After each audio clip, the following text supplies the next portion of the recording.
हरिशंकर नाम का एक किसान रहता था। वो अपने गांव में मेहनत और ईमानदारी के लिए जाना जाता था। हरिशंकर का जीवन खेतों से जुड़ा हुआ था। वो दिन निकलने से पहले ही उठ जाता, बैलों को चारा देता और फिर अपने खेतों की ओर चल पड़ता।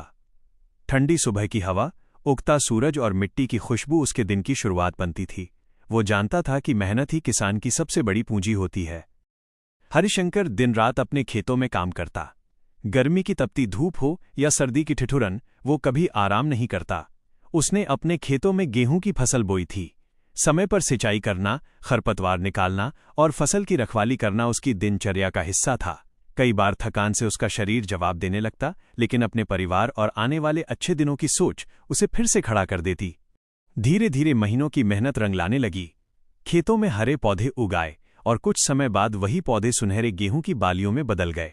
हवा चलने पर जब गेहूं की फसल लहराती तो पूरा खेत सोने की तरह चमक उठता। यह दृश्य देखकर हरिशंकर का मन गर्व और खुशी से भर जाता। उसे लगने लगा कि अब उसकी मेहनत सफल होने वाली है।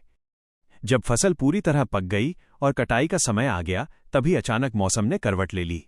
आसमान में घने काले बादल छा गए, तेज हवाएं चलने लगीं और बिजली जोर जोर से कड़कने लगी। चमकती बिजली और गरजते बादलों को देखकर हरिशंकर का दिल कांप उठा। उसे डर लगने लगा कि कहीं ओलावृष्टि या भारी बारिश उसकी पूरी फसल को नष्ट न कर दे।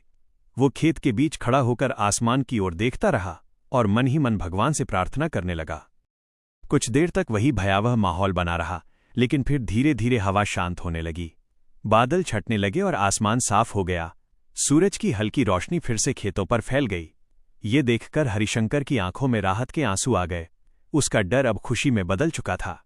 अगले ही दिन वो पूरे उत्साह के साथ खेत पहुंचा। उसने गेहूं की फसल काटी, गट्ठर बनाए और उन्हें घर ले आया।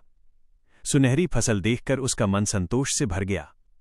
उसने समझ लिया कि सच्ची मेहनत और धैर्य का फल हमेशा मीठा होता है। उस दिन हरिशंकर सिर्फ फसल ही नहीं, बल्कि अपनी मेहनत की जीत भी घर लेकर गया।